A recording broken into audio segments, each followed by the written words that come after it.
Estábamos estudiando el Evangelio del Señor Jesucristo a través de lo que el apóstol Pablo dice en la carta a los Romanos.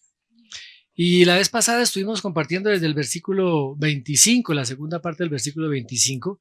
Hoy vamos a retomar ese versículo y vamos a estar mirando hasta el versículo 28. Dice así la palabra del Señor. A quien Dios dispuso como propiciación por medio de la fe en su sangre para manifestar su justicia, a causa de haber pasado por alto en su paciencia los pecados pasados, con la mira de manifestar en este tiempo su justicia, a fin de que Él sea el justo y el que justifica al que es de la fe en Jesús. ¿Dónde pues está la jactancia? Queda excluida.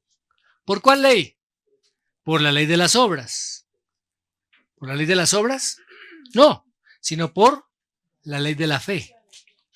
Concluimos, pues, que el hombre es justificado por fe sin las obras de la ley.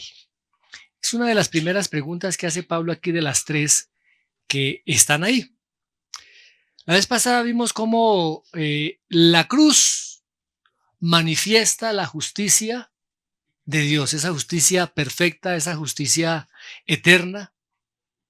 A través de la cruz, la justicia de Dios, los requerimientos de la justicia de Dios son suplidos, son completados. Ningún hombre injusto podía pagar ese precio, solamente el justo. Y ese justo fue el Señor Jesucristo, quien cumplió toda la ley. Y a través de la cruz de Cristo se exalta la justicia de Dios. El tema de hoy precisamente es también que la cruz exalta la gracia de Dios.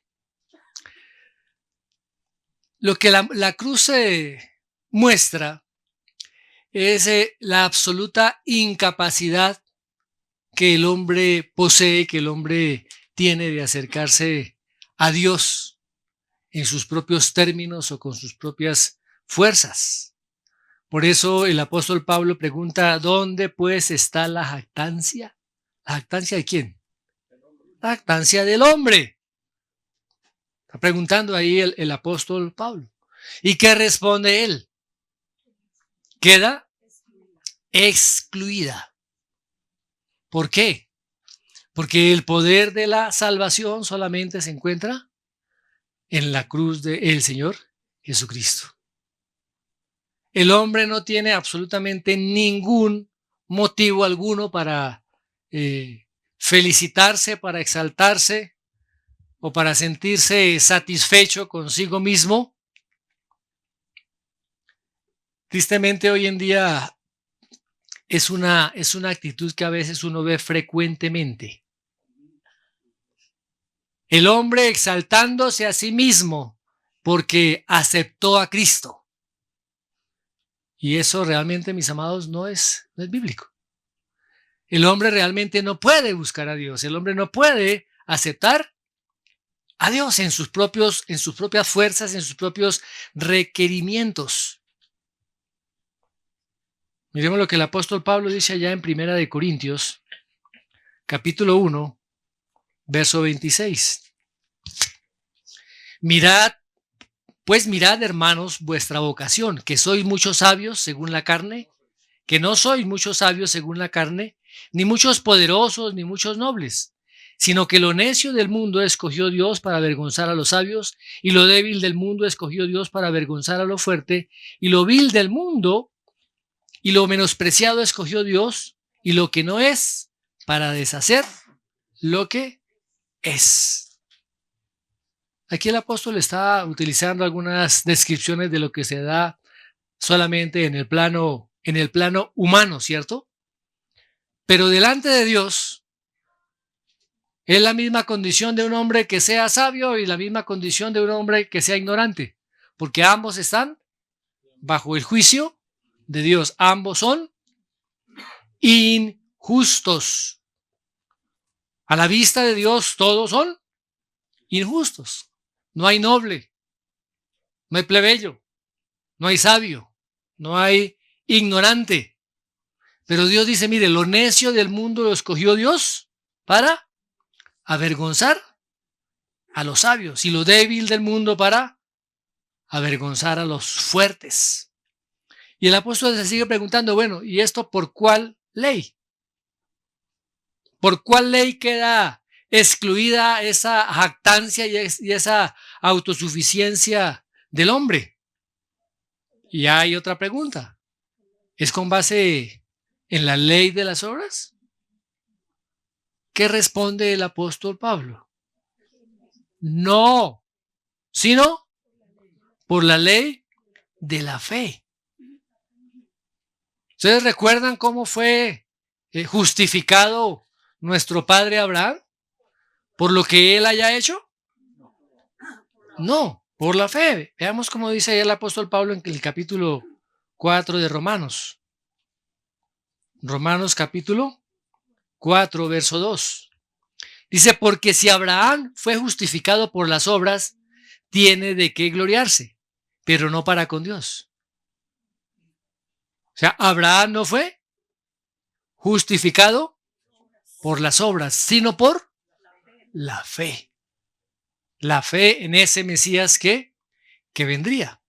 Y veamos también lo que dice el apóstol Pablo ahí en su carta a los Efesios, en el capítulo 2, versos 8 y 9. Porque por gracia sois salvos por medio de la fe. Y esto no de vosotros, pues es don de Dios, no por obras para que nadie se gloríe. Mis amados, ¿nuestra fe es una fe verdadera? ¿Recuerdan ustedes la situación que el Señor Jesucristo planteaba de un publicano que se acercó a orar y un fariseo también que se acercó a orar? El fariseo levantaba su voz diciendo, gracias te doy Dios porque yo no soy como ese miserable publicano recaudador de impuestos que está allá atrás, sino que yo sí voy a cultos todos los... No, los fariseos no iban a cultos los domingos, iban a la sinagoga los días sábados. ¿Sí? Diezmo, cumplo toda la ley. Pero ¿qué dice el Señor? Dice que el publicano ni siquiera, que estaba allí lejos, no quería ni siquiera alzar sus ojos al cielo, sino que se golpeaba el pecho diciendo, Dios mío, sé propicio a mi pecador. Sé propicio a mi pecador. Mis amados hermanos, una de las mentiras más grandes en todo el mundo de las religiones y de las sectas es que por medio de obras o por medio de rituales pueden acercarse y ser aceptables delante de Dios. Ojo, vuelvo y se lo digo de otra manera. Nadie puede acercarse a Dios a través de rituales. Nadie puede acercarse a Dios a través de obras. Nadie lo puede hacer. El hombre está absolutamente imposibilitado para poder acercarse a Dios. Y la mayoría, a excepción del cristianismo, la mayoría son religiones en las cuales el hombre se acerca a Dios. Y el hombre se está exaltando a sí mismo porque hizo tal promesa, entonces fue de rodillas a tal sitio, o porque se dio algunos cuantos latigazos, o porque algunos incluso se mandan crucificar, o hacen cantidad de promesas, y ellos mismos se están exaltando a sí mismos, quitándole la gloria a Dios. Ahora, tenemos que entender que la justicia no viene al hombre por causa de las obras que el hombre pueda realizar. ¿Cómo concluye Pablo eso? Esa afirmación que está él haciendo ahí, o cómo responde a esa pregunta. Dice, concluimos, pues, que el hombre es justificado por fe sin las obras. ¿Qué tipo de obras? de todas las obras, incluyendo las mismas obras de la ley. Las obras que se hacen con respecto a las ordenanzas de la ley de Dios. No sé si me estoy haciendo entender. Y ahí surgiría una pregunta. Bueno, entonces realmente, ¿cuál es esa fe que salva? ¿Cuál es esa fe que salva sin tener que hacer ninguna obra? Lo primero que vamos a ver es algunas cosas que no son la fe verdadera o que están contradiciendo a la fe verdadera. Y lo primero es que podemos ser moralmente correctos.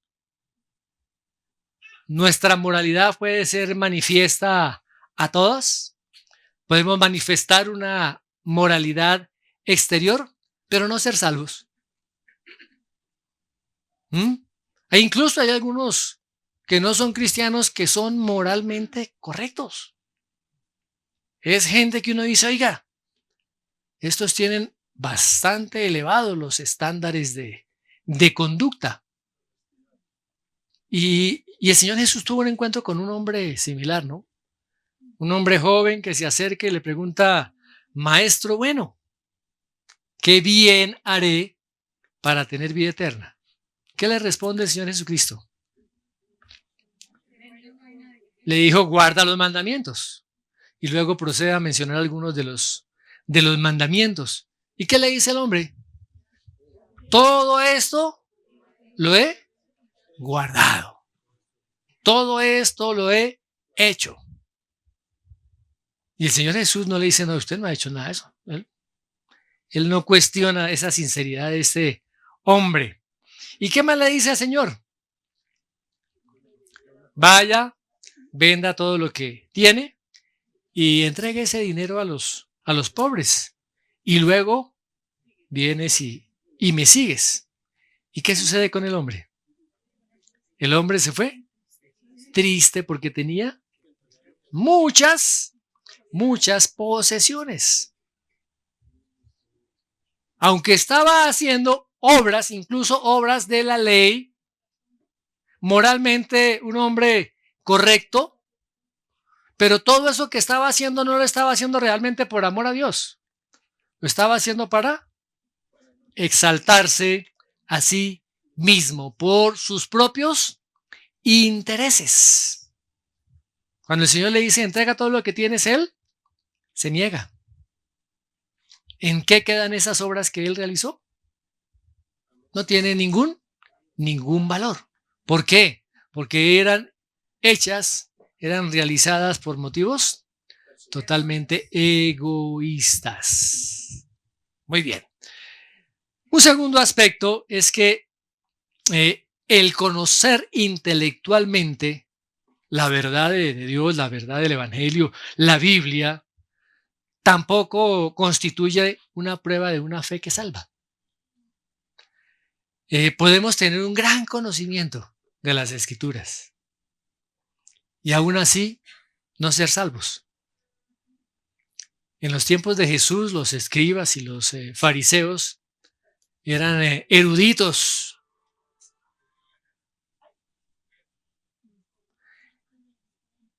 Hagan caso.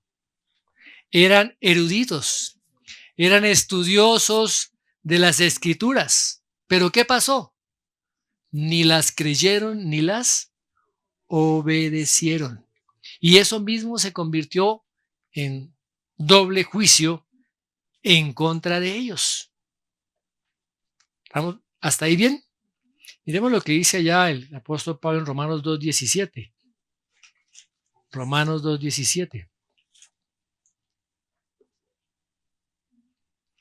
Mas sabemos que el juicio de Dios contra los que practican tales cosas es según verdad. Y mira lo que dice el verso 23.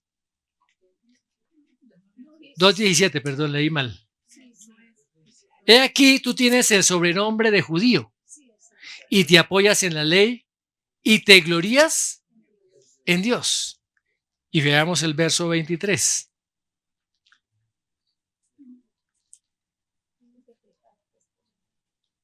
¿Tú que te jactas de la ley, con infracción de la ley deshonras a Dios?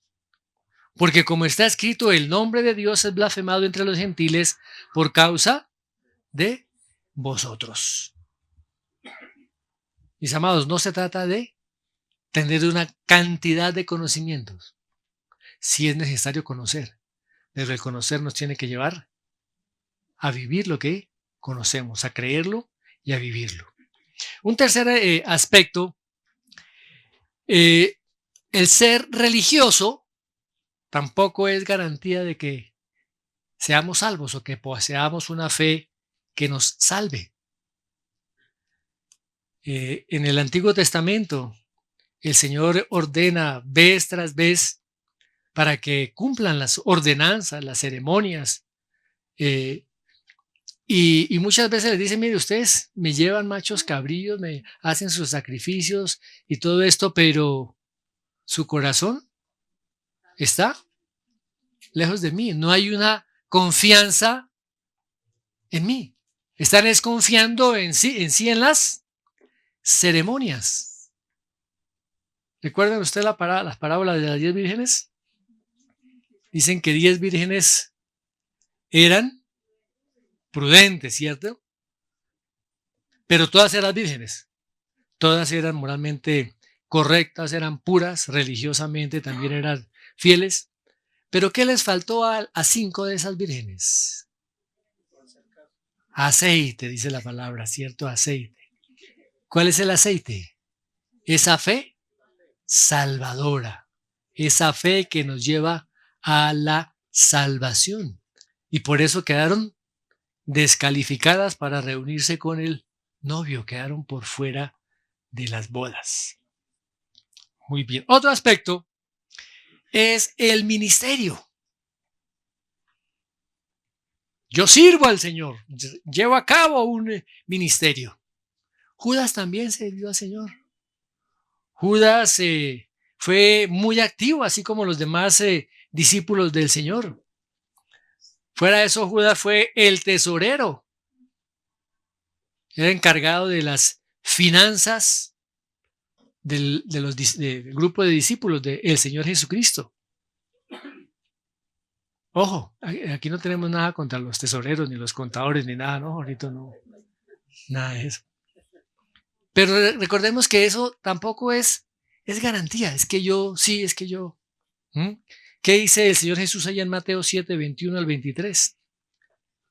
No todo el que me dice, Señor, Señor, entrará en el reino de los cielos, sino el que hace la voluntad de mi Padre que está en los cielos. Muchos me dirán en aquel día, Señor, ¿no profetizamos en tu nombre? ¿Y en tu nombre echamos fuera demonios? ¿Y en tu nombre hicimos muchos milagros? Y entonces les declararé, nunca os conocí, apartados de mí, hacedores de maldad. Un quinto aspecto es que aún teniendo convicción de pecado, no significa necesariamente de que tengamos esa fe salvadora.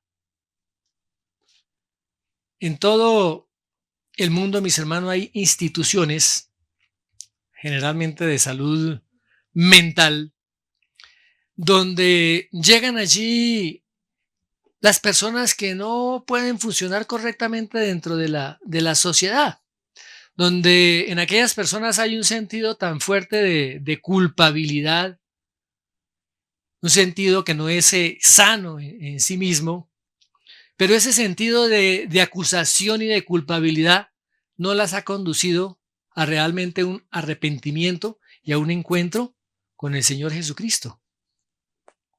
Hay algunos que entienden que están obrando mal y se corrigen a sí mismos. ¿Sí? Tienen fuerza de voluntad. Logran pasar por alto ese pecado en el cual habían estado viviendo y se han librado a sí mismo de esas situaciones difíciles. Pero eso no los excluye de que caigan y que estén viviendo en otros pecados. Yo pude.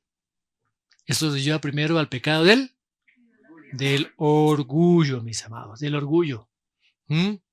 Ok, muy bien. En sexto lugar, el estar seguros en que somos salvos realmente tampoco es una demostración de una fe salvadora. El mundo está lleno de personas que creen sinceramente de que están en una relación correcta con Dios y que ya tienen su cupo en el cielo asegurado. Están persuadidos de que son cristianos. Pero ojo, porque hay muchísimas enseñanzas que son falsas. Muchas enseñanzas que no conducen realmente al evangelio, a la persona de Cristo. Hay muchos que creen ser salvos, pero no lo son. Acabamos de leer en Mateo 7. Señor, Señor, en tu nombre. Y se decían ser cristianos. Otro aspecto es haber tenido de pronto una experiencia en el pasado y haber hecho una decisión por Cristo. Se ha utilizado por mucho tiempo de que las personas pasen al frente, cerca de la tarima, al altar, levanten su mano y hagan una oración de fe. Ahora, no significa de que eso sea algo malo, pero eso no es garantía de que haya realmente una fe salvífica, una fe que salve. Porque muchos de ellos siguen sus vidas normalmente, no comienzan a hacer vidas piadosas. Ok. Pero si ya dijimos lo que no, ahora, digamos, planteemos la mente cuáles son esas pruebas confiables de una fe que salva. Esa primera prueba es el amor a Dios. Miremos en Romanos 8, versículo 7. Dice, por cuanto los designios de la carne son enemistad contra Dios, porque no se sujetan a la ley de Dios, ni tampoco pueden. ¿Cuáles son los designios de la carne? ¿Qué busca la carne? Satisfacerse a sí misma. Hacer lo que la carne le gusta hacer. Así que una persona que no es salva, que está viviendo según los designios de la carne, no ama a Dios. No hay en su corazón realmente ningún deseo genuino por amar a Dios. Pero un verdadero hijo de Dios, a pesar de que puede fallar, se puede equivocar, su vida se tiene que caracterizar por ese deleite en Dios y en su palabra. Mis hermanos, nuestro deleite es Dios. Nuestro deleite es la palabra de Dios. Recuerden lo que decía el salmista en el Salmo 42, 1 y 2. Como el ciervo brama por las corrientes de las aguas, así clama por mí, así busca por mí. Por ti, no por mí, por ti, oh Dios, el alma mía. Es nuestro anhelo profundo y nuestro deseo siempre la palabra de Dios y Dios. O a veces como que nos coge perecitis para estudiar la palabra, para orar. A veces nuestras prioridades de amor están centradas en las personas que están a nuestro alrededor. Miren lo que dice el Señor allá en Mateo 10:37. El que ama a padre o madre más que a mí, no es digno de mí. El que ama a hijo o a hija más que a mí, no es digno de mí. ¡Wow! Nuestro amor está totalmente volcado hacia el Señor. O simplemente decimos, amado Padre, pero ese amado Padre se tiene que manifestar en toda mi vida. Y ese amor a Dios será una dirección permanente de Dios en nuestras vidas. Una segunda prueba de esa fe salvadora es que hay un genuino arrepentimiento de pecado. Y no solamente el arrepentimiento, sino que también eso implica un aborrecimiento del pecado. O sea, una verdadera contrición en nuestro corazón. La persona que ama a Dios aborrecerá, odiará el pecado. Recuerden que la palabra dice que ninguno puede servir a dos señores. El Señor Jesús mismo lo afirma, dice, porque aborrecerá al uno y amará al otro, o estimará al uno y menospreciará al otro. No podemos estar diciendo que amamos a ese Dios santo, a ese Dios justo, a ese Dios perfecto, sin que aborrezcamos el pecado. El amar a Dios implica que aborrezca el pecado. Allá en Proverbios 28:13 dice, el que encubre sus pecados no prosperará, mas el que los confiese y se aparta alcanzará misericordia. ¿Sí? Viene el arrepentimiento, se confiesa el pecado y luego se aparta o se abandona ese pecado. ¿Recuerdan el caso de David, cierto? Cuando va el profeta Natán y lo confronta con su pecado, el pecado de adulterio con Betsabé, el pecado de homicidio contra Urías, David se arrepiente de manera genuina. Ustedes pueden mirar allá en el Salmo 51. Y él dice, ten piedad de mí, oh Dios, conforme a tu misericordia, conforme a la multitud de tus piedades, borra todas mis rebeliones. Dice, lávame más y más de mi maldad y límpiame de mi pecado. El verdadero creyente detesta el pecado, aun si peca. Ojo, no podemos decir como cristianos es que ya no tenemos pecado. Pecamos, pero ¿qué sucede con ese pecado? Aún mientras se está cometiendo el pecado viene la convicción de pecado sobre esa persona, porque es algo contrario a la naturaleza santa de Cristo. Totalmente contrario. Así que el verdadero arrepentimiento es más que una simple tristeza por haber pecado. Fíjese que Judas sintió una profunda tristeza por el pecado, por la traición que hizo al Señor Jesús. Pero él no fue en ningún momento a pedirle perdón a Jesús. ¿Qué fue lo que hizo? Lo llevó al extremo de suicidarse. Segunda de Corintios, en Segunda de Corintios el apóstol Pablo nos dice lo siguiente, Segunda de Corintios 7:9. Ahora me gozo, no porque hayáis sido contristados, sino porque fuisteis contristados para arrepentimiento, porque habéis sido contristados según Dios, para que ninguna pérdida padecieseis por nuestra parte. Esa situación que viene en nuestro corazón de contristar nuestro corazón es para arrepentimiento.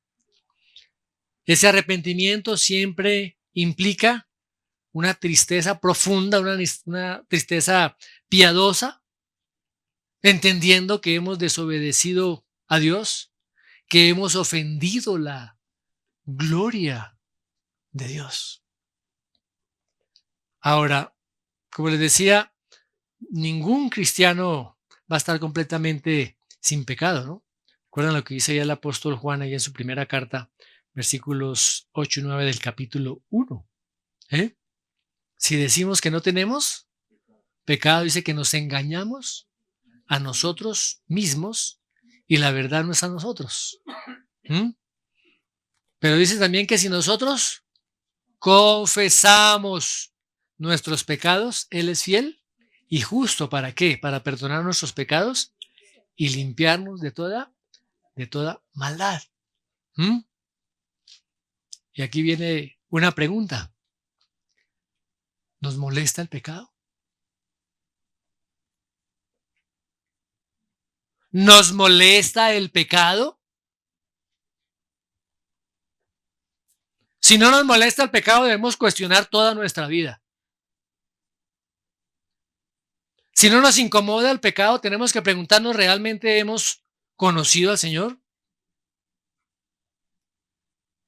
Una prueba del verdadero arrepentimiento implica una tristeza profunda y un cambio de actitud. No solamente sentirnos contristados con el pecado, sino pedir perdón al Señor por ese pecado y apartarnos de ese pecado. Muy bien, un tercer aspecto de una prueba confiable de la fe salvífica es el vivir en humildad. Vivir en humildad. ¿Qué dice el Señor allá en Mateo, capítulo 5, verso 3? Bienaventurados los pobres en espíritu, porque de ellos es el reino de los cielos. Tenemos que reconocer nuestra absoluta pobreza espiritual. Somos unos indigentes espirituales. Necesitamos necesariamente a nuestro Salvador. Allí en el mismo Mateo, en el capítulo 16, Mateo 16, verso 24, el Señor dice: entonces Jesús dijo a sus discípulos, si alguno quiere venir en pos de mí, niéguese a sí mismo, tome su cruz y sígame. Mis amados, no podemos nosotros estar jugando con el pecado. Tenemos que reconocer nuestra necesidad de Dios, nuestra necesidad de un Salvador. En nuestras propias fuerzas no podemos vencer el pecado, no podemos vencer la carne, no podemos vencer a Satanás. Pero recuerden que cuando el Señor Jesucristo, por medio del Espíritu Santo y el Padre, nosotros hacen la obra de transformación, somos renovados, nacemos de nuevo, regenerados, ¿sí? Ahora su Espíritu está en nosotros. Y ese Espíritu nos convence de pecado, de justicia y de juicio. Las personas que están apartadas del Señor son como ese hijo pródigo, apartados de Dios. Pero cuando han conocido algo del Padre, este hijo que dice: yo en la casa de mi padre tenía todo y aquí estoy padeciendo hambre. Volvió en sí. Iré a mi padre y le diré: Padre, he pecado contra el cielo y contra ti, hazme como uno de tus jornaleros. Y este hijo estaba apelando a la gracia del Padre. ¿Cómo fue ese hijo? En total humildad, en total indignidad. ¿De qué podía jactarse él delante de su padre? Si había gastado toda la herencia legítima que el padre le había dado. Llegó sin nada, oliendo a marrano. Así llegamos delante del Señor, con las manos vacías y oliendo a inmundicia. Pero Dios, en su infinita gracia, nos recibe así como el Padre recibió a este Hijo, porque Dios es un Dios de misericordia. Una cuarta prueba es nuestra devoción a la gloria de Dios. Eso se relaciona tanto con el amor de Dios y con el arrepentimiento. ¿Cuál es realmente nuestro anhelo en la vida? ¿Tener casa, carro y beca? ¿Cuál realmente es nuestro propósito en la vida? Y ahí tenemos que remontarnos para qué hemos sido creados. ¿Para qué hemos sido creados? El hombre fue creado para la gloria de Dios. El hombre fue creado para la gloria de Dios. Y ahí viene otra pregunta. ¿Mi vida realmente está dando la gloria a Dios? ¿Con lo que yo hago a diario? En mi trabajo, en mi estudio, en mi casa, en la calle, con lo que yo veo a diario, con lo que yo hablo a diario, con mis pensamientos, ¿estoy dando la gloria a Dios? Mis amados hermanos, el verdadero creyente, en el corazón de ese verdadero creyente está una profunda devoción por la gloria de Dios. Ya hemos visto que la gloria de Dios se refiere a todo el conjunto de los atributos de Dios, o sea, ¿quién es? Dios en sí mismo, el ser completo de Dios. Señor, que mi vida sea un instrumento para mostrar tu gloria. Un quinto aspecto que demuestra una fe salvífica es la oración. La oración. Vemos lo que dice allá Gálatas capítulo 4. Gálatas 4:6. Y por cuanto sois hijos, Dios envió a vuestros corazones el Espíritu de su Hijo, el cual clama, Abba, Padre. El verdadero corazón de un verdadero discípulo no puede dejar de estar clamando a su Padre. Porque el mismo Espíritu que ha sido depositado en cada uno de nosotros es el que nos lleva a clamar de esa manera, a suplicar de esa manera. Ahora, ¿estamos orando lo suficiente? ¿Estamos orando lo necesario? O la pregunta es, ¿estamos orando? Wow. Mis amados, tenemos que reconocer que no oramos lo suficiente. No oramos con la frecuencia necesaria, no oramos con la persistencia necesaria. A veces ponemos nuestro corazón en otras cosas y no en el Señor. Y muchas veces, mis amados, nos volvemos como ese fariseo. Oramos solamente cuando nos ven, para que nos vean.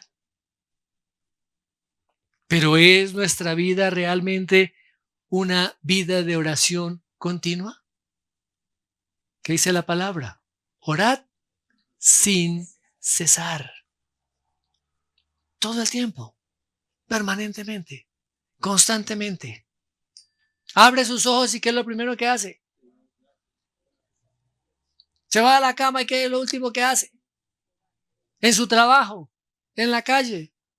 ¿Qué estamos haciendo? ¿Estamos realmente teniendo esos tiempos de comunión con Dios, sacamos un tiempo particular para meternos en oración con la palabra.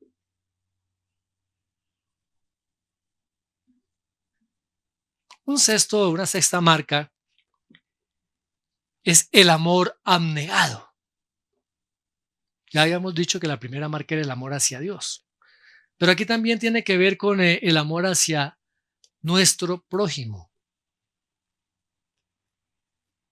¿Qué tanto amamos a nuestro prójimo? ¿Qué tanto amamos a ese que no nos cae muy bien? ¿Qué hacemos? ¿Qué hacemos con ese que no nos cae bien? Pues no vayamos tan lejos. Con ese hermanito o con esa hermanita que no nos cae bien. Hacernos de lejito, ¿no? Andamos por la calle y lo vemos que viene por la misma acera, nos pasamos para la otra acera y nos hacemos los locos. ¿Cierto? O me hago el despistado y me meto a algún negocio para que pase derecho y después hasta que pase para que no me vea. Miremos lo que dice el apóstol Juan en su primera carta, Juan capítulo 2, versos 9 y 10. El que dice que está en la luz y aborrece a su hermano, está todavía en tinieblas.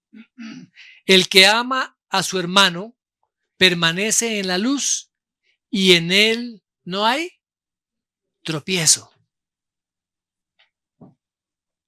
Es una buena forma de saber si realmente tenemos una fe salvadora. Amando aún a aquel que no me cae bien. Y aún yendo más allá. Amamos a nuestros enemigos, aquellos que nos han hecho mal, aquellos que nos han perjudicado, aquellos que hablaron mal de nosotros, aquellos que nos maldijeron, aquellos que nos quitaron, nos robaron algo. ¿Los amamos? Miremos lo que dice Primera de Juan 3:14. Nosotros sabemos que hemos pasado de muerte a vida en que amamos a los hermanos. El que no ama a su hermano permanece en muerte. Mi amado hermano, usted tiene un verdadero sentir por ver bien a su hermano. ¿O qué me importa? ¿Acaso yo soy guarda de mi hermano? Caín. Eso fue lo que dijo Caín. ¿Nos interesamos por el bienestar del otro? Sí, eso sí de malas. Que chupe para que aprenda. ¿Un verdadero creyente tiene interés por lo que le pasa al hermano? Miremos lo que dice en el capítulo 4, versos 7 y 8. Amados, amémonos unos a otros. ¿Por qué? Porque el amor es de Dios. Todo aquel que ama es nacido de Dios y conoce a Dios. El que no ama no ha conocido a Dios, porque Dios es amor. Pastor, ¿ya va a terminar? Ya casi, hermano. Una séptima marca de una fe verdadera es que ese cristiano vive separado del mundo. ¿Qué significa eso? Nosotros como cristianos hemos sido llamados a estar en el mundo, pero no somos del mundo. ¿Para qué estamos en el mundo? ¿Por qué el Señor no se le ocurrió más bien el día en que recibimos esa transformación en nuestra vida, reconocimos a Jesucristo como nuestro Señor y Salvador? Está listo. Morimos y nos vamos con Él y listo. ¿Por qué nos quedamos aquí? ¿Cuál será la intención? ¿Por qué hemos de estar en el mundo sin ser del mundo? Porque como cristianos tenemos que dar testimonio de Cristo. Un testimonio que es muy diferente a todos los estándares y a todas las culturas del mundo. La misma palabra dice, si alguno ama al mundo, el amor del Padre no está en él. Porque ¿qué es lo que hay en el mundo? Habla de tres cosas, ¿cierto? Los deseos de la carne, los deseos de los ojos y la vanagloria de la vida. Dice que no proviene del Padre, sino del mundo, allá en primera de Juan 2, 15 y 16.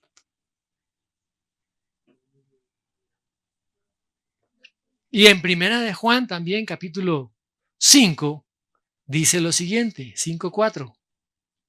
Porque todo lo que es nacido de Dios vence al mundo.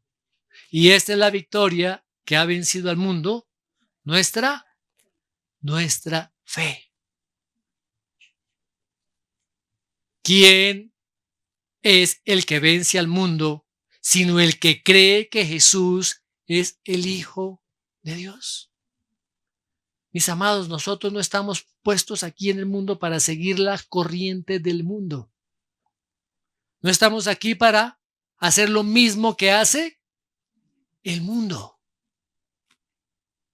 Hoy el mundo va detrás de el dinero, por eso hay tanta corrupción, muertes, derramamiento de sangre, tantos negocios totalmente ilícitos, pasan por encima de la gente y utilizan a las personas para sus propios intereses económicos y de poder. Mis amados hermanos, ¿estamos aquí para qué? Para vencer al mundo. ¿Qué dice 1 Corintios 2:12? ¿Cómo vamos a vencer al mundo?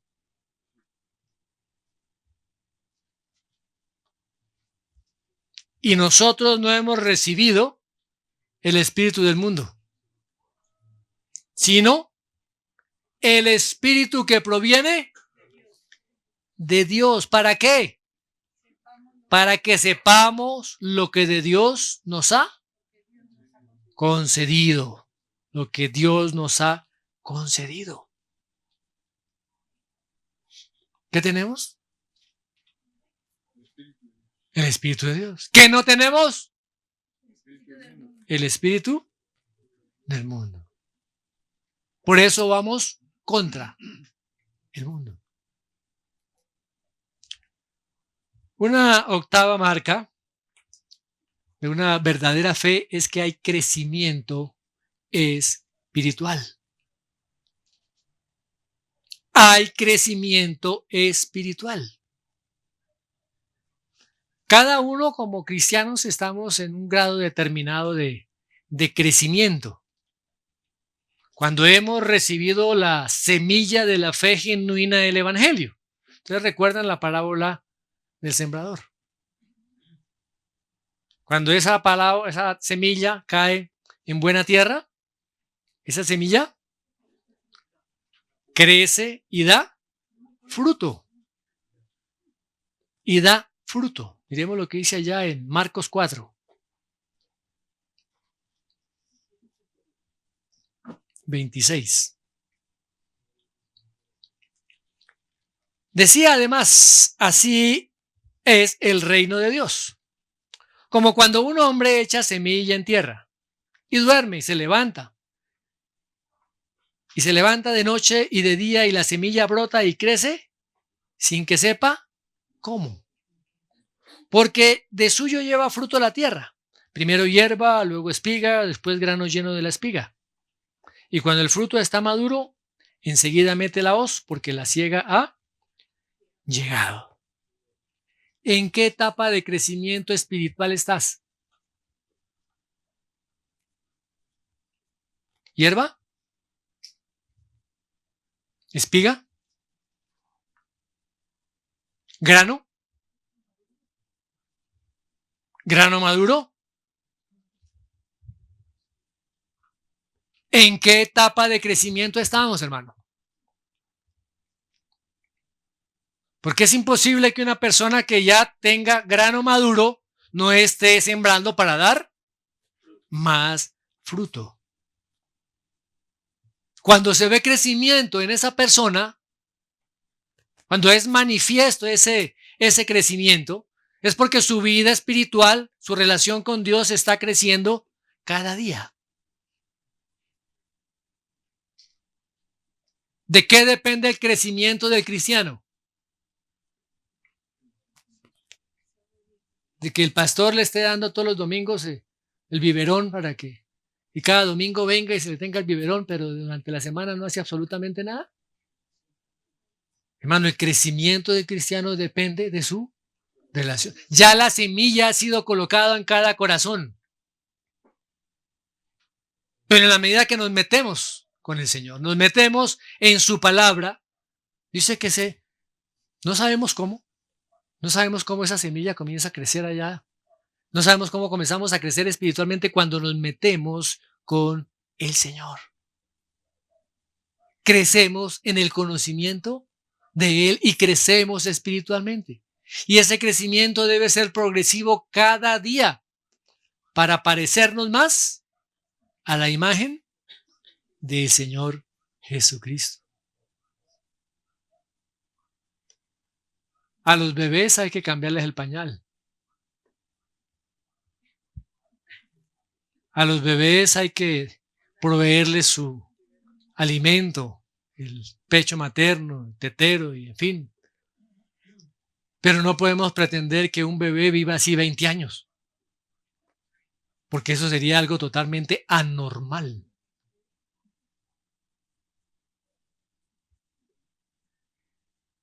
¿Cuántos años lleva en la vida cristiana?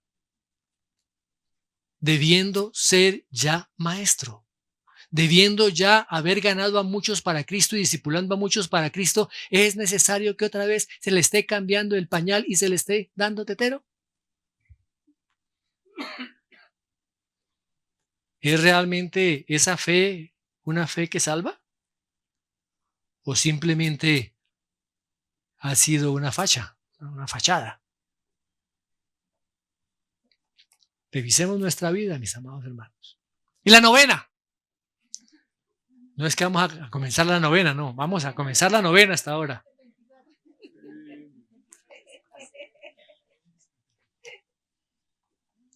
El noveno aspecto es, mis amados, una vida en obediencia. Una vida en obediencia. ¿Qué dice el Señor Jesús? Si nosotros guardamos los mandamientos, ¿qué? Miremos entonces a Primera de Juan. Primera de Juan 2, 3 al 5. En esto sabemos que nosotros le conocemos, si guardamos sus mandamientos. El que dice, yo le conozco, pero no guarda los mandamientos, el tal es mentiroso y la verdad no está en él. Pero el que guarda su palabra, es en verdaderamente el amor de Dios se ha perfeccionado. Por esto sabemos que estamos en Él. Fíjense que no es condición para ser salvos. Es la manifestación de que tengo una fe salvadora. Obedezco. Yo no obedezco para ser salvo. Obedezco porque conozco a mi Rey y a mi Señor. Y quiero que mi vida sea una vida que dé gloria a Él. Y manifiesto mi amor hacia Él a través de mi obediencia.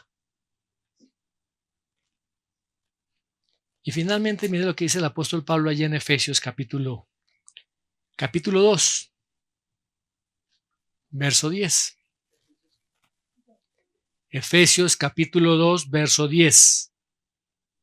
Porque somos hechura suya, creados en Cristo Jesús. ¿Para qué? Para buenas obras, las cuales Dios preparó de antemano para que anduviésemos en ellas. Todos aquellos que somos realmente salvos, nuestra vida debe dar el fruto de las buenas obras. Obras que Dios ya tenía preparada para cada uno de nosotros. Mis amados, es la pura y física gracia de Dios. No es por nada que nosotros podamos hacer o hayamos hecho o seamos, que el Señor ha mostrado su favor hacia cada uno de nosotros, su gracia, su bondad, su misericordia. Solamente es por Él, para que para Él sea toda la gloria, toda la honra y todo el honor. Ni la gloria, ni la honra, ni el honor es para el hombre, no es para ninguno de nosotros. La honra, la gloria y el honor, siempre, a pesar de todas las circunstancias, debe ser para Él. Amén. Oremos, Padre, te damos gracias por esa gracia abundante derramada sobre cada una de nuestras vidas, Señor. Gracias por tu infinito amor y tu gran misericordia. Gracias, amado Dios, porque realmente no hay en nosotros absolutamente nada por lo cual nos podamos jactar. No hay nada de lo cual podamos decir, es que tú nos miraste porque es que somos así, o porque hemos hecho esto, o porque somos buenos. Nada. Solamente tu gracia, Señor. Gracias.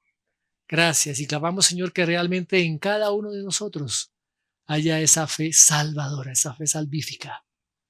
Esa fe que nos lleva cada día, Señor, no solamente a ser salvos y a ser partícipes de la vida eterna, sino a conocerte cada día más a ti. Y que nuestras vidas estén cada día más y más rendidas a ti, para que tú, Señor, te manifiestes, para que tu gloria sea manifiesta a través de nuestras vidas a todas las personas que están, Señor, alrededor nuestro. Yo te doy gracias, Padre, por tu iglesia, tu gracia derramada sobre tu iglesia, tu amor infinito derramado sobre tu iglesia, sobre cada familia, sobre cada persona, sobre cada hijo tuyo, Señor. Que esa gracia y esa paz tuya sea gobernando sus corazones, y que ese anhelo por conocerte cada día más, ese querer como el hacer, sea puesto por tu Espíritu, Señor, en cada uno de nuestros espíritus, para amarte, para buscarte, para desearte, para que nuestro mayor anhelo, Señor, sea tu gloria. Te doy gracias, Padre, en el nombre precioso de nuestro Señor Jesucristo. Amén.